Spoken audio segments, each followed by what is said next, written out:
Sentuhan itu di keheningan malam yang pekat terasa seperti aliran listrik voltase tinggi langsung ke jantung Andi. Di bawah pengaruh alkohol yang melunakkan kendali diri dan dalam kesunyian malam yang intim, semua pertahanan, semua pertimbangan status runtuh berantakan. Dia membiarkan dirinya dibimbing oleh Lestari ke sofa besar di ruang keluarga. Saat Lestari membungkuk untuk mengambilkan bantal dari kursi lain agar Andi lebih nyaman, aroma sampo bunga sederhana yang selalu digunakannya menusuk indera penciuman Andi. Di malang itu, di keadaan itu adalah aroma paling menggoda dan memabukkan yang pernah dia cium dalam hidupnya. "Lestari," panggilnya, suaranya parau dan berat. "Iya, Pak, ada yang bisa saya bantu?" Lestari menoleh masih dengan ekspresi khawatir yang tulus seorang perawat. Dan disitulah tanpa bisa dikendalikan lagi oleh akal sehatnya yang sudah tenggelam, Andi meraih tangan Lestari yang sedang menata bantal. Tangannya terasa halus, namun juga terasa kuat, tangan seorang pekerja. "Jangan panggil saya Pak, panggil saja Andi." Wajah Lestari berubah drastis dalam sekejap. Kekhawatiran yang tadi memudar digantikan oleh kejernihan pikiran dan sebuah kesedihan yang sangat dalam, seperti kaca yang retak. Dia menarik tangannya perlahan, tapi dengan tekanan yang pasti, tegas. Gerakannya tidak kasar atau emosional, namun penuh ketegasan prinsip yang justru membuat Andi tersentak hebat. "Pak Andi, Anda kurang enak badan. Saya buatkan teh hangat atau air madu dulu ya," katanya berusaha keras menormalkan situasi dengan kembali ke peran sebagai pembantu. "Aku tidak kurang enak badan, Lestari. Aku sadar betul apa yang aku katakan dan apa yang aku rasakan. Saya hanyalah pembantu Anda, Pak. Dan saya adalah seorang janda yang harus menjaga harga diri saya sendiri. Dan juga kepercayaan yang telah Bapak berikan dengan memperkerjakan saya di sini. Tolong," suaranya hampir seperti bisikan yang memohon, "jangan rusak itu. Jangan jadikan saya seperti itu." Halo para pencari kisah, selamat datang di channel kita yang penuh cerita kehidupan. Pernah nggak sih kalian merasa ada sesuatu atau seseorang yang masuk ke dalam hidup kalian tanpa direncanakan dan mengubah segalanya? Nah, kisah malam ini adalah tentang godaan yang datang dari tempat paling tak terduga, dari dalam rumah sendiri. Ini tentang Pak Andi, seorang duda kaya yang hatinya beku, dan tentang seorang perempuan yang datang untuk membersihkan rumahnya, tapi justru mengacaukan hati dan pikirannya. Sebelum kita mulai, jangan lupa untuk subscribe, like, dan nyalakan bell notification biar nggak ketinggalan setiap bagian dari kisah yang bikin deg-degan ini. Ini adalah kisah Gadis dalam Apron. Takdirku adalah majikanku. Yuk kita simak. Rumah megah 2 lantai di kawasan elit itu begitu sunyi, sepi, dan dingin. Dinding-dindingnya dipenuhi karya seni mahal. Lantainya dari marmer yang mengkilap. Tetapi semua kemewahan itu tidak bisa mengisi kekosongan di hati penghuni utamanya, Pak Andi. Di usianya yang ke-45, statusnya sebagai pengusaha properti sukses hanya menjadi latar belakang bagi kesendiriannya yang paling dalam. Sudah 3 tahun istrinya meninggal dunia, dan sejak itu, waktu terasa berjalan sangat lambat dalam kesunyian. Para pembantu sebelumnya selalu hanya sebentar. Tidak ada yang betah dengan suasana rumah yang seperti museum ini, atau mungkin dengan sikap Andi yang tertutup dan dingin. Di sebuah sore musim kemarau, dengan setengah hati, Andi mewawancarai calon pembantu lagi. Saat pintu dibuka oleh sopirnya, yang masuk adalah seorang perempuan muda. Andi, yang sedang duduk di kursi leather di ruang tamunya, nyaris tercekik melihat sosok itu. Ini bukanlah gambaran pembantu dalam pikirannya. Perempuan itu, Lestari, berdiri dengan tinggi 170 cm, tubuhnya berisi dengan proporsi yang sangat memesona. Beratnya mungkin sekitar 75 kg, tetapi semua terdistribusi dengan sangat baik. Bahu yang tegap, pinggang yang masih terbentuk, dan senyuman yang malu-malu namun mata yang tajam dan cerdas. Usianya jelas masih sangat muda, mungkin pertengahan 20-an. Dia memakai kebaya katun sederhana dan kain panjang. Tetapi pakaian itu justru menegaskan feminitas dan kematangannya. Ada aura ketenangan dan keyakinan diri yang memancar darinya, jauh melampaui apa yang Andi harapkan dari seorang calon pembantu. "Selamat sore Pak, saya Lestari, mau melamar jadi pembantu." Suaranya jernih, tidak gemetar, sopan namun tidak merendah. Andi mengangguk. berusaha keras untuk terlihat profesional. Dia menyuruh Lestari duduk. Dari percakapan singkat, Andi tahu Lestari adalah janda muda dari desa tetangga, memiliki satu anak balita yang dititipkan ke orang tuanya, dan sangat membutuhkan pekerjaan. Yang mengejutkan Andi adalah cara Lestari berbicara. Dia cerdas, menjawab pertanyaan dengan lugas, dan bahkan bertanya tentang detail pekerjaan dengan sikap ingin tahu yang positif. Andi langsung menerimanya, entah karena rasa kagum atau sesuatu yang lain. Hari-hari setelahnya, rumah itu perlahan berubah. Bukan hanya menjadi lebih bersih, rumah itu selalu bersih, tetapi menjadi lebih hidup. Lestari bekerja dengan efisiensi yang mengagumkan, tapi yang mengusik Andi adalah hal-hal di luar pekerjaannya. Cara Lestari menata bunga di vas seolah dia memiliki insting seni, senyumnya yang tulus dan hangat saat menyajikan sarapan atau kopi di pagi hari. Bahkan cara dia berjalan dengan anggun di antara perabot mewah, seolah dia memang bilnong di sana. Andi mulai menemukan dirinya sering kebetulan berada di tempat yang sama dengan Lestari. Dia akan mengambil air di dapur tepat saat Lestari sedang memasak. Aroma masakannya selalu menggoda, jauh lebih nikmat daripada catering mahal yang biasa ia pesan. Percakapan ringan pun mulai terjadi. Dari cuaca, ke tanaman di taman, lalu perlahan ke hal yang lebih personal. Andi tahu Lestari berjuang sendirian dan kekagumannya tumbuh. Malam-malam menjadi saat yang paling sulit bagi Andi. Setelah Lestari pamit berjalan menuju kamar pembantunya yang kecil di sayap belakang rumah, Andi akan duduk sendirian di ruang kerjanya atau memandangi langit-langit kamar tidurnya yang luas. Pikirannya dipenuhi oleh bayangan perempuan itu. Rasa bersalah mulai menghantui. Dia adalah majikan, Lestari adalah pembantu. Ada garis yang sangat tegas, sebuah batas etika dan sosial yang tidak boleh dilanggar. Tapi hatinya yang telah lama membeku mulai mencair oleh kehangatan yang dibawa Lestari. Itu adalah kehangatan yang tidak ia temui di klub eksklusif atau pertemuan bisnis manapun. Suatu pagi Andi melihat Lestari sedang menjemur pakaian di halaman belakang. Sinar matahari pagi menyinari rambut hitamnya yang diikat sederhana, membentuk siluet yang membuat Andi terdiam lama. Saat itulah dia menyadari sesuatu yang berbahaya. Dia bukan hanya kagum, dia tertarik. Sangat tertarik, dan godaan itu datang dari dalam rumahnya sendiri. Baru saja dimulai, dia bertanya pada bayangannya sendiri di cermin. Apa yang kau lakukan, Andi? Tapi tidak ada jawaban, hanya desiran angin yang seolah membawa aroma shampoo Lestari dari jemuran di luar. Nah, viewers, di titik inilah benih-benih rasa itu mulai tumbuh di hati Pak Andi. Sebuah rasa yang dia tahu berbahaya, tapi semakin sulit ditahan. Apa yang akan terjadi selanjutnya? Apakah Pak Andi bisa menahan godaan ini? Ataukah akan melangkahi batas yang seharusnya dijaga? Jangan kemana-mana, karena di part 2 nanti kita akan melihat bagaimana batas antara majikan dan pembantu mulai kabur dan sebuah insiden kecil justru memicu ketegangan yang tak terhindarkan. Tunggu kelanjutannya dan jangan lupa komen di bawah tentang pendapat kalian. Apakah hubungan seperti ini bisa dihindari? Ketertarikan Andi pada Lestari bukan lagi sekadar bunga api, tapi sudah seperti bara yang membara di bawah abu. Dia menjadi sangat aware akan setiap kehadiran Lestari. Rutinitasnya berubah tanpa disadari. Dia sengaja bangun lebih pagi untuk kebetulan bertemu Lestari yang sedang menyapu teras dengan gerakan lembut namun pasti. Dia pulang tepat waktu hanya untuk menikmati makan malam hangat yang dimasak Lestari, sebuah ritual yang telah lama ia tinggalkan sejak ditinggal mendiang istri. Setiap sudut makanan terasa lebih nikmat, setiap sudut rumah berbau lebih harum.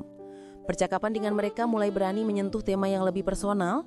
Suatu sore, sambil Lestari dengan sabar menyetrika tumpukan kemeja Andi di ruang laundry yang terbuka, Andi duduk di dekatnya, berpura-pura asik membaca laporan bisnis.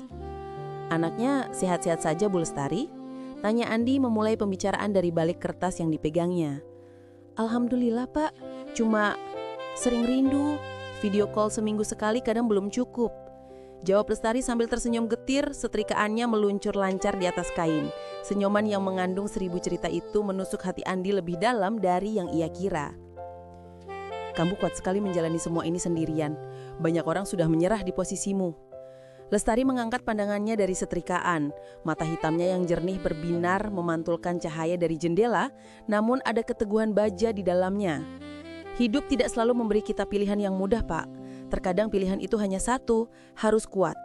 Saya ingin anak saya punya masa depan yang lebih baik, tidak seperti ibunya yang hanya jadi..."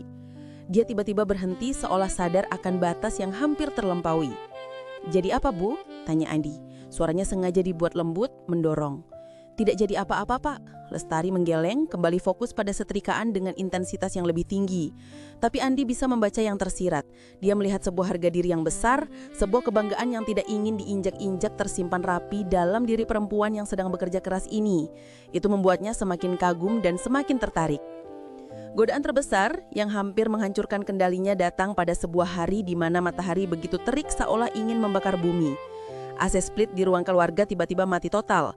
Teknisi baru bisa datang esok hari. Suhu di dalam rumah yang biasanya sejuk itu berubah menjadi gerah dan pengap. Lestari dengan daftar tugasnya yang tetap harus berjalan terpaksa membersihkan ruang keluarga dalam kondisi yang tak nyaman. Andi yang haus dan hendak mengambil air mineral dari dapur terpana di ambang pintu. Jantungnya berdebar kencang. Lestari memakai kaos oblong katun berwarna abu-abu muda dan celana training panjang yang sederhana. Kaos itu basah kuyup oleh keringat, menempel erat pada tubuhnya memperlihatkan setiap lekuk yang memesona. Bentuk punggungnya yang tegap, pinggangnya yang masih terbentuk indah, lengannya yang kuat namun halus. Dia sedang berjinjit menjangkau untuk membersihkan bagian atas rak buku yang tinggi, membuat siluet tubuhnya terpampang jelas seperti patung yang hidup. Cahaya dari jendela besar menerpanya, menciptakan bayangan yang memukau. Andi menelan ludah. Rasa bersalah yang menyengat beradu dengan hasrat yang mendidih dan luar dalam dirinya. Suara hati kecilnya berteriak, "Ini salah, sangat salah." Tapi kaki dan matanya seperti tertambat. "Bu Lestari." Suaranya keluar lebih serak dan dalam dari yang ia duga. Lestari menoleh, wajahnya memerah oleh panas dan usaha, butiran peluh mengalir dari dahinya ke pipinya yang tirus. "Iya, Pak." "Istirahat dulu, panas sekali di sini, nanti bisa pingsan." Ucap Andi mencoba terdengar seperti majikan yang peduli meski yang berkecamuk di kepalanya jauh dari sekadar kepedulian.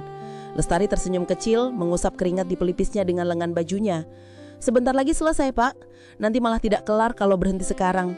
Saya perintahkan untuk istirahat sekarang," kata Andi, kali ini memakai sedikit wibawa sebagai majikan, bukan hanya untuk menyelamatkan Lestari, tapi juga untuk menyelamatkan dirinya sendiri dari pandangan yang semakin tak terkendali. Lestari terlihat ragu sejenak, lalu mengangguk patuh. Dia mengambil gelas air dari nampan dan minum di sudut ruangan, membelakangi Andi. Saat itulah Andi tidak bisa memalingkan muka. Dia memperhatikan bagaimana Lestari minum, lehernya yang jenjang bergerak, bagaimana bahunya turun. Dia merasa seperti pencuri yang menyaksikan sesuatu yang sangat berharga dan rasa malu yang mendalam mulai menggerogoti dirinya. Tanpa berkata lagi, Andi cepat-cepat mengambil air dari kulkas dan pergi ke ruang kerjanya, meninggalkan Lestari sendirian. Malam itu adalah malam penyiksaan batin bagi Andi. Dia berbaring di atas kasur empuknya tetapi gelisah. Bayangan Lestari dalam kaos basah yang memperlihatkan bentuk tubuhnya itu bergerak-gerak di balik kelopak matanya. Dia marah pada dirinya sendiri, pada kelemahannya. Dia adalah seorang pria terpandang, duda yang seharusnya lebih bijak, lebih bisa mengendalikan nafsu. Kenapa bisa tergoda seperti anak muda yang baru puber? Apakah ini buah dari kesepian yang telah lama menggerogoti jiwanya? Atau karena Lestari memang benar-benar berbeda dari siapapun yang pernah dia temui? Dia adalah kombinasi mematikan dari kecantikan alami, kekuatan batin, dan kerapuhan yang tersembunyi. Merasa bersalah dan sekaligus ingin menebus pandangan haramnya itu, atau jangan-jangan hanya alasan untuk semakin mendekat, Andi mulai memberikan serangkaian perhatian khusus. Saat Lestari batuk ringan selama 2 hari, dia belikan obat sirup dan vitamin impor. Saat hari gajian tiba, dia memberi bonus tambahan yang lumayan besar dengan alasan kerja kerasmu luar biasa. Lestari selalu menerimanya dengan kedua tangan terlipat dan ucapan terima kasih yang tulus, disertai sedikit sungkan. Namun yang selalu konstan adalah jarak aman yang dijaganya. Dia tetap memanggil Pak dengan penuh hormat, tidak pernah melalaikan satupun tugasnya, dan selalu punya alasan untuk menghindari percakapan yang terlalu lama atau berada di ruangan yang sama sendirian di malam hari. Sikap profesional dan menjaga batas itu justru seperti bensin yang dituangkan ke bara dalam diri Andi. Itu membuatnya semakin penasaran dan tanpa disadari tertantang. Apakah Lestari benar-benar tidak merasakan getaran aneh di antara mereka? Atau dia sangat pandai, bahkan master dalam menyembunyikan perasaannya? Di satu sisi, Andi sangat menghormati sikap Lestari yang menjaga etika itu. Itu membuktikan karakternya yang kuat. Tapi di sisi lain, ada keinginan yang hampir primal dalam dirinya untuk membuat batas-batas itu runtuh. Untuk melihat apa yang ada di balik topeng profesionalisme itu. Dia terjebak dalam pusaran konflik antara nafsu, rasa hormat yang baru tumbuh, dan kesepian lama yang mendesak. Dan dengan setiap detik yang berlalu, dia merasa sedikit demi sedikit pertahanan logikanya mulai kalah. Perbatasan antara majikan dan pembantu, antara tuan dan pekerja, antara duda yang kesepian dan janda yang cantik, perlahan namun pasti mulai kabur ditelan kabut ketertarikan yang semakin tak terbendung. Puncak dari ketegangan yang telah menumpuk selama berminggu-minggu akhirnya menemui pemicunya. Datang dari arah yang tak terduga. Sebuah acara networking di klub bisnis eksklusif. Andi pulang jauh melewati tengah malam. Dia tidak mabuk, tapi cukup banyak menenggak anggur merah yang membuat kepalanya berdenyut-denyut dan, yang lebih berbahaya, melemahkan segala hambatan dan filter dalam pikirannya. Rumahnya yang megah, gelap, gulita, dan sunyi hanya diterangi cahaya remang-remang lampu taman. Dia membuka pintu dengan kunci digital. Langkahnya sedikit gontai. Tiba-tiba, lampu lorong utama menyala terang, menyilaukan matanya yang sudah mengantuk. Lestari terlihat baru terbangun, berdiri di ujung lorong. Dia mengenakan daster panjang berwarna pastel yang sederhana. Rambut hitamnya tergerai tak tertata di atas bahu. Wajahnya yang biasanya rapi terlihat lunak dan penuh kekhawatiran. "Pak Andi, ini jam berapa? Kenapa pulang sendiri? Mana supirnya?" Tanyanya dengan suara serak masih terdengar mengantuk. Supir Andi sudah dipulangkannya lebih awal karena rasa tidak enak menyuruh orang menunggu hingga larut malam. "Saya suruh pulang, gak enak suruh nungguin," gumam Andi sambil melepas sepatu kulit mahalnya dengan susah payah. Keseimbangannya sempoyongan. Melihat kondisi itu, Lestari segera menghampiri. Tanpa banyak pikir, naluri untuk menolong mengalahkan segala protokol. Dia menyangga lengan Andi yang kuat. "Aduh Pak, hati-hati. Mari duduk dulu di sofa." Sentuhan itu, di keheningan malam yang pekat, terasa seperti aliran listrik voltase tinggi langsung ke jantung Andi. Di bawah pengaruh alkohol yang melunakkan kendali diri, dan dalam kesunyian malam yang intim, semua pertahanan, semua pertimbangan status runtuh berantakan. Dia membiarkan dirinya dibimbing oleh Lestari ke sofa besar di ruang keluarga. Saat Lestari membungkuk untuk mengambilkan bantal dari kursi lain agar Andi lebih nyaman, aroma shampoo bunga sederhana yang selalu digunakannya menusuk indera penciuman Andi. Di malam itu, di keadaan itu adalah aroma paling menggoda dan memabukkan yang pernah dia cium dalam hidupnya. "Lestari," panggilnya suaranya parau dan berat. "Iya Pak, ada yang bisa saya bantu?" Lestari menoleh, masih dengan ekspresi khawatir yang tulus seorang perawat. Dan disitulah, tanpa bisa dikendalikan lagi oleh akal sehatnya yang sudah tenggelam, Andi meraih tangan Lestari yang sedang menata bantal. Tangannya terasa halus, namun juga terasa kuat, tangan seorang pekerja. "Jangan panggil saya Pak, panggil saja Andi." Wajah Lestari berubah drastis dalam sekejap. Kekhawatiran yang tadi memudar digantikan dengan kejernihan pikiran dan sebuah kesedihan yang sangat dalam, seperti kaca yang retak. Dia menarik tangannya perlahan tapi dengan tekanan yang pasti, tegas. Gerakannya tidak kasar atau emosional, namun penuh ketegasan prinsip yang justru membuat Andi tersentak hebat. "Pak Andi, Anda kurang enak badan.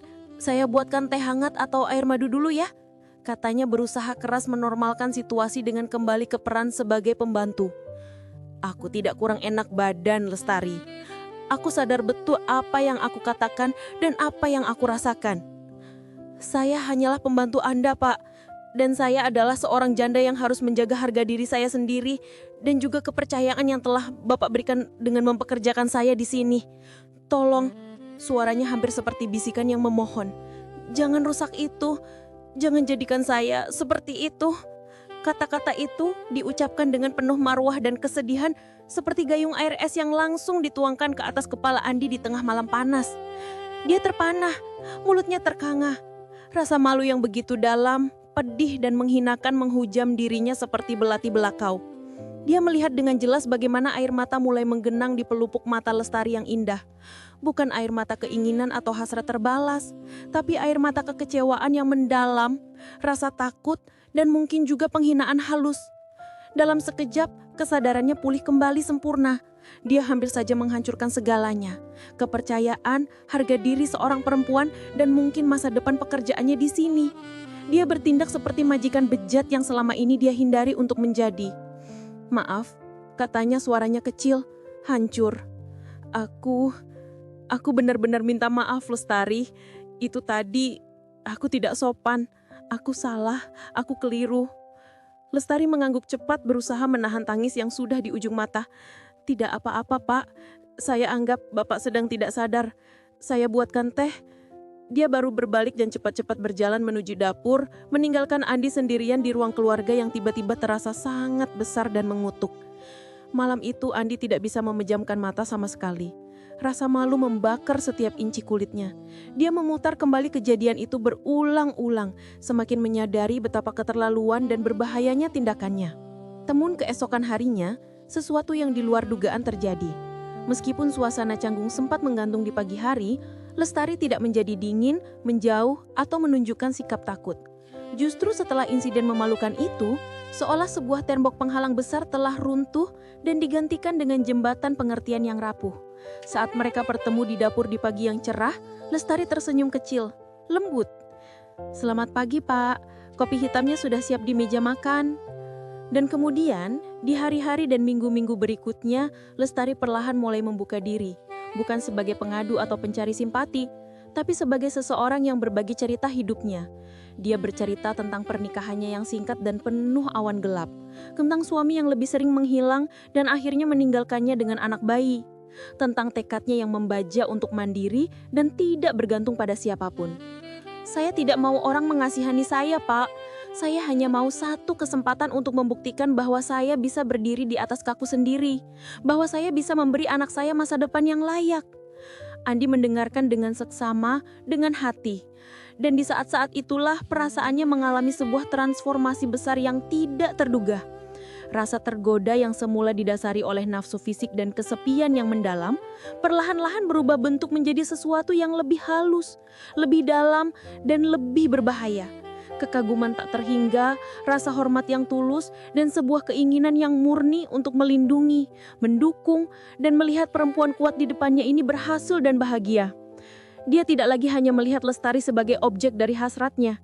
Dia mulai melihatnya sebagai subjek yang utuh, sebagai manusia sepenuhnya dengan kekuatan karakter yang mengagumkan dan kerapuhan hati yang sama-sama mempesona. Kebenaran di balik senyum Lestari yang selalu ramah dan sopan ternyata adalah tekad bajah, ketabahan yang luar biasa, dan hati yang sangat mulia. Dan ironisnya, Andi merasa justru setelah melihat kebenaran yang paling dalam itu, hatinya semakin terikat, semakin jatuh dalam cara yang jauh lebih serius daripada sekedar ketertarikan fisik. Pasca insiden memalukan yang sekaligus menjadi titik balik itu, hubungan Andi dan Lestari memasuki sebuah alam baru yang aneh namun nyaman. Sebuah keheningan yang tidak lagi canggung, melainkan penuh dengan pengertian yang tak terucapkan.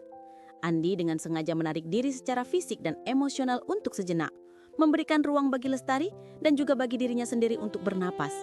Dia tidak lagi mencari-cari kebetulan untuk bertemu, tidak lagi memberikan perhatian yang berlebihan dan transparan. Sebaliknya, dia mulai memperlakukan Lestari dengan sebuah hormat yang tulus dan tenang, setara dengan kekaguman besar yang kini bersemayam di hatinya. Perubahan sikap halus itu tidak luput dari perhatian Lestari yang cerdas, dan dia membalasnya dengan caranya sendiri yang elegan. Sarapan selalu tersaji tepat waktu dengan presentasi yang rapi. Kopi hitamnya dengan tingkat kemanisan dan kekuatan yang sudah hafal di luar kepala. Dan rumah itu tetap bersih sempurna bak hotel bintang 5. Namun, ada sentuhan-sentuhan kecil tambahan yang personal. Terkadang ada setangkai bunga sedap malam atau kamboja segar dari taman dalam vas kecil di meja makan, atau buku bisnis yang sedang Andi cari-cari secara tidak sengaja sudah tertata rapi di sudut meja kerjanya dengan pembatas halaman sederhana. Percikan yang menandai perubahan besar dalam dinamika mereka terjadi bukan di rumah mewah itu, tetapi dari desa terpencil tempat orang tua Lestari tinggal. Suatu malam, Andi yang terbangun untuk minum mendengar isak tangis tertahan yang samar dari arah kamar pembantu. Suara itu memilukan. Keesokan paginya, wajah Lestari bengkak dan pucat. Matanya merah, kerapiannya tetap, tapi ada getaran kecemasan yang jelas terpancar. "Ada apa, Lestari? Kamu tidak enak badan?" tanya Andi dengan suara lembut, meletakkan koran paginya.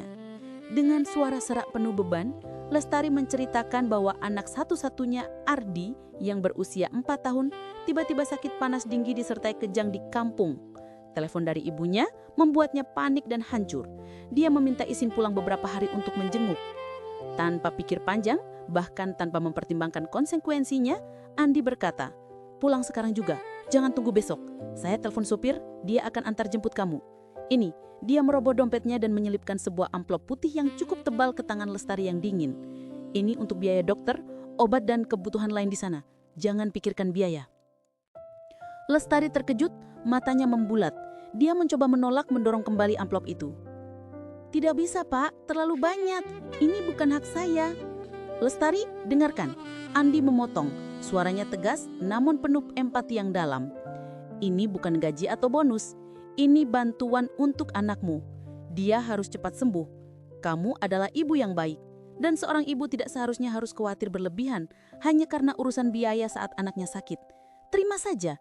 Ini untuk Ardi. Air mata yang selama ini ditahan Lestari akhirnya tumpah deras. Bukan lagi tangisan sedih, melainkan tangisan haru yang dalam, bercampur rega. Kenapa? Kenapa Bapak baik sekali kepada saya? Tanyanya, suara bergetar tak tertahankan, sementara tangannya erat memegang amplop yang tadi ditolaknya. Andi tersenyum, kali ini dengan ketulusan yang murni, tanpa beban nafsu atau tendensi tersembunyi.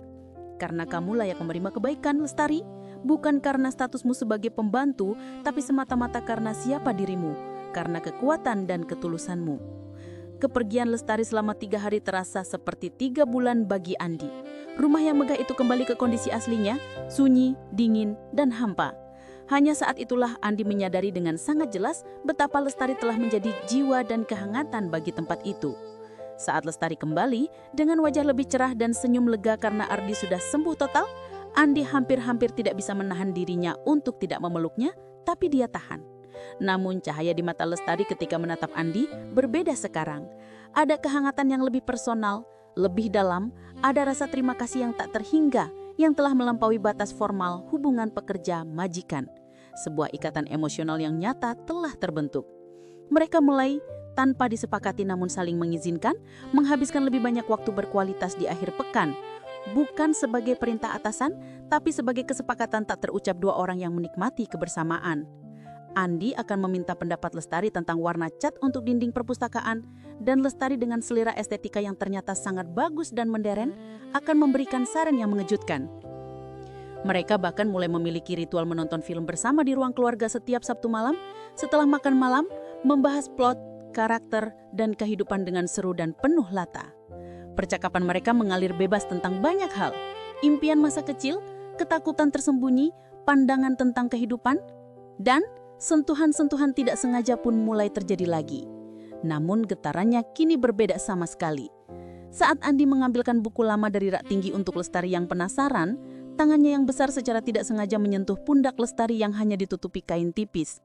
Lestari tidak menggeser atau menjauh. Saat Lestari menyajikan semangkuk buah potong di sore hari, jari-jari mereka bersentuhan sepersekian detik di pinggiran mangkuk. Mata mereka bertemu, dan di dalam senyap yang singkat itu, ada sesuatu yang kuat dan tak terucap mengalir di antara mereka. Sebuah pengakuan diam-diam, sebuah kesadaran bersama bahwa perasaan yang lebih dari sekedar rasa suka atau kagum itu benar-benar ada dan itu saling. Andi kemudian menyadari sesuatu yang monumental, yang mengubah segalanya. Dia tidak lagi menginginkan Lestari sebagai pelipur lara kesepiannya atau sebagai selingan yang menggoda. Dia menginginkannya dengan segenap jiwa dan raganya sebagai pendamping hidupnya yang sejati. Dia jatuh cinta, bukan cinta kilat yang didasari nafsu, melainkan cinta yang tumbuh pelan-pelan dengan sabar dari akar yang dalam berupa saling menghormati, mengagumi, dan memahami. Cinta yang melihat dan menerima manusia seutuhnya. Tapi tantangan terbesar, yang lebih besar dari rasa malu atau nafsu, masih menghadang di depan. Bisakah dia, Andi, sang pengusaha terpandang, melampaui tembok status sosial yang tebal? Bisakah Lestari, dengan harga diri dan prinsipnya yang tinggi, menerima cintanya tanpa merasa ini adalah bentuk belas kasihan atau skenario klasik majikan mencamah pembantu yang akan merendahkan martabatnya?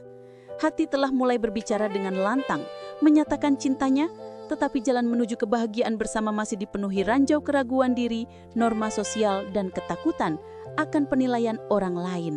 Konflik batin Andi mencapai puncaknya, memuncak hingga dia merasa harus berbagi beban atau akan meledak.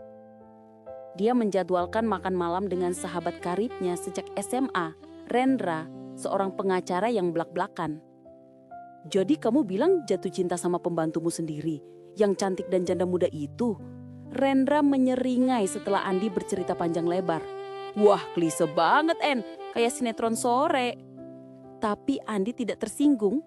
Dengan tenang dia melanjutkan, menceritakan bukan tentang kecantikan Lestari, tetapi tentang kekuatannya menghadapi hidup, tentang kecerdasannya yang praktis, tentang integritasnya yang tinggi saat menolak sikapnya yang keterlaluan, tentang tekadnya sebagai ibu tunggal. Rendra terdiam semakin lama, senyum sinisnya menghilang. Kamu yakin ini bukan cuma karena dia selalu ada, karena dia merawatmu dan ya karena dia cantik? Tanya Rendra akhirnya, serius. Aku sudah melewati fase karena dia cantik, Ren. Bertahun-tahun lalu. Sekarang yang aku rasakan, aku cemas kalau dia tidak ada. Aku bahagia melihatnya tersenyum lega. Aku ingin melindunginya bukan untuk menguasai, tapi agar dia bisa terbang lebih tinggi. Aku ingin bangun pagi dan tahu dia ada di hidupku. Itu cinta, bukan? Jawab Andi, matanya jernih. Rendra menghela napas panjang lalu tersenyum kecil. Cinta yang sesungguhnya memang langka, Andi, dan seringkali datang dalam paket yang tidak biasa. Kalau kau yakin ini benar dan yang lebih penting, kalau kau bisa dan mau memperlakukannya dengan setara sepenuhnya, bukan sebagai mantan pembantu atau istri yang diangkat derajatnya, maka perjuangkan. Tapi bersiaplah, status hanyalah label, tapi label itu bisa menyakiti. Pastikan kalian berdua kuat. Kesempatan untuk membuktikan keteguhan hatinya datang secara tak terduga dan di depan banyak orang. Keluarga besar Andi mengadakan acara syukuran atas proyek barunya yang sukses. Puluhan kerabat dari yang dekat hingga yang jauh memenuhi rumahnya. Lestari dengan kemampuan manajemen dan keramahannya yang luar biasa membantu mengatur acara dengan lancar di balik layar. Dia tampak anggun dalam baju batik lengan panjang yang sederhana namun elegan, tetap membantu namun terlihat percaya diri. Saat makan siang berlangsung, seorang sepupu Andi dari pihak ibu, seorang pria setengah badan yang dikenal sombong dan berlagak, mengetahui bahwa Lestari adalah pembantu rumah. Dengan nada tinggi dan sengaja agar didengar orang sekitarnya, dia memanggil Lestari. Mbak, kopi saya ini kurang manis, ganti yang bener dong.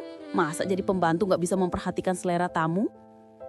Beberapa orang terdiam, yang lain berpura-pura tidak mendengar. Lestari dengan wajah tetap tenang namun mata yang sedikit berkedip mendekat dan mengambil cangkir itu. Maaf Tuan, akan saya ganti. Tapi Andi yang dari seberang ruangan menyaksikan dan mendengar semuanya dengan jelas, darahnya mendidih. Bukan hanya karena sepupunya bersikap kasar dan arogan, tetapi karena dia dengan sengaja mempermalukan dan merendahkan perempuan yang sangat dihormati, dikagumi, dan dicintainya. Sebelum Lestari masuk ke dapur, Andi berdiri dari kursinya. Suaranya tanpa mikrofon terdengar lantang dan jelas memenuhi ruangan yang riuh rendah. Tunggu dulu Lestari. Semua mata puluhan pasang tertuju padanya. Sepupunya yang kasar itu tersenyum sinis, mengira Andi akan ikut memarahi pembantunya. Andi berjalan dengan tenang namun penuh wibawa menghampiri Lestari yang terpaku, wajahnya sedikit pucat. Dia tidak melihat Lestari, melainkan menatap seluruh tamu, terutama sepupunya yang kasar. Sebelumnya saya mau klarifikasi sesuatu di depan keluarga besar yang saya hormati. Ibu Lestari di sini, dia menunjuk lembut ke arah Lestari, bukan hanya pembantu atau mbak yang bisa disuruh-suruh semana-mana. Dia adalah orang yang sangat saya hormati. Dia yang mengatur rumah ini dengan luar biasa sehingga kita bisa nyaman berkumpul hari ini. Dan yang terpenting, Andi menarik napas lalu mengucapkan kata-kata yang mengubah segalanya. Dia adalah perempuan yang sangat saya sayangi dan saya hormati. Jadi tolong, tatapannya tajam dan dingin menancap ke arah sepupunya yang sudah tidak lagi tersenyum. Jaga sikap dan perkataan Anda. Hormati dia seperti kalian menghormati saya dan istri saya. Ruangan itu senyap seketika. Suara gesekan sendok pun hilang. Lestari menunduk tetapi air mata kebahagiaan, kelegaan, dan harga diri yang dipulihkan menetes deras di pipinya tanpa lagi dia sembunyikan. Dari kursi utamanya, Ibu Andi, seorang janda yang bijaksana, justru tersenyum kecil dan mengangguk pelan. Dia telah lama memperhatikan perubahan pada anak sematawayangnya dan sikap Lestari yang penuh martabat. Malam itu setelah semua tamu pergi dan rumah kembali pada kesunyian yang akrab, Andi menemui Lestari di teras belakang. Bulan purnama bersinar terang memutihkan wajah mereka berdua. Lestari, maaf tadi siang kamu harus mengalami hal itu. Dan maaf juga jika pembelaanku membuatmu malu. Tidak Pak Andi, justru terima kasih. Tidak ada yang pernah membela saya seperti itu seumur hidup saya. Pembelaan tadi bukan untuk pamer atau gengsi, Lestari. Itu tulus, keluar dari sini. Andi menunjuk dadanya. Aku sudah tidak bisa berpura-pura lagi kepada siapapun termasuk pada diriku sendiri. Aku jatuh cinta padamu, bukan karena kau cantik, walaupun kau memang sangat cantik. Tapi karena kau kuat, cerdas, baik hati, jujur, dan karena kau telah mengubah rumah ini menjadi sebuah rumah yang hangat. Aku tahu ini tidak biasa, bahkan mungkin terdengar gila bagi banyak orang. Aku bukan mau menjadikanmu selingan atau mainan. Aku serius. Aku ingin meminangmu, Lestari. Maukah kau memberi aku kesempatan? Bukan sebagai majikanmu, tapi sebagai Andi, seorang lelaki yang dengan segenap hati mencintaimu. Lestari menangis terseduh-seduh, tetapi ini adalah tangisan bahagia yang paling murni. Dia mengaku bahwa hatinya juga telah lama terikat, namun ketakutannya besar bagai gunung. Takut dianggap masyarakat hanya mengincar harta dan status Pak Andi. Takut tidak akan pernah diterima sepenuhnya oleh keluarga besarnya. Takut dirinya yang hanya lulusan SMA tidak akan bisa menjadi pendamping yang setara bagi seorang pengusaha sukses. Andi memegang kedua tangan Lestari erat-erat, menatap langsung ke matanya. Kita akan hadapi bersama-sama. Demi Ardi, demi masa depan kita, aku akan membantumu belajar apapun yang kau rasa perlukan. Tapi ingat, aku mencintaimu justru karena siapa kau sekarang. Kamu tidak perlu berubah menjadi orang lain. Jadilah Lestari dan itu sudah lebih dari cukup untukku. Perjalanan mereka menuju pelaminan tidak mulus tetapi diwarnai dengan pembelajaran dan keteguhan. Beberapa kerabat sempat berkeberatan, tapi Ibu Andi justru menjadi pendukung terbesar. Dia perempuan baik, Andi. Aku lihat caranya menjalani hidup, caranya mendukungmu diam-diam, caranya mendidik anaknya lewat telepon. Itu yang penting, cinta dan karakter, bukan gelar atau latar belakang. Lestari juga tidak tinggal diam. Dengan semangat yang menyala-nyala, dia mengambil kursus singkat tata boga profesional dan manajemen rumah tangga modern. Bukan untuk mengubah jati dirinya, melainkan untuk menambah bekal dan kepercayaan dirinya. Dia belajar dengan cepat membuktikan kecerdasan praktisnya. Dan akhirnya di sebuah acara akad nikah yang sederhana namun penuh makna dan kehangatan, Andi dan Lestari resmi bersatu sebagai suami istri. Lestari tidak lagi memakai apron atau daster sederhana. Dia memakai gaun pengantin putih yang elegan namun tidak berlebihan, mencerminkan siapa diri, anggun, kuat dan tulus. Senyumnya yang dulu seringkali malu-malu dan tertahan, kini bersinar penuh kebahagiaan, kedamaian, dan keyakinan. Dari kamar pembantu yang kecil dan sederhana di sayap belakang rumah, Lestari akhirnya secara resmi dan penuh martabat berpindah. Bukan hanya secara fisik, tetapi dalam status dan hati. Menjadi nyonya rumah, menjadi pendamping hidup Andi, menjadi istrinya. Cinta mereka yang lahir dari ketidaklaziman dipupuk dengan rasa saling menghormati yang dalam dan diuji oleh keraguan dan cibiran, akhirnya bersemi menjadi sebuah ikatan suci yang kokoh.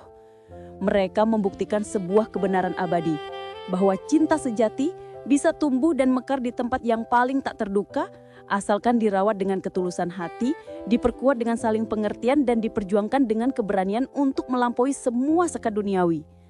Rumah megah itu kini bukan lagi sekedar simbol kesuksesan materi, tetapi telah benar-benar berubah menjadi sebuah rumah yang dipenuhi tawa, obrolan hangat, dan cinta yang melimpah dari dua insan yang berani mendengarkan kata hati mereka.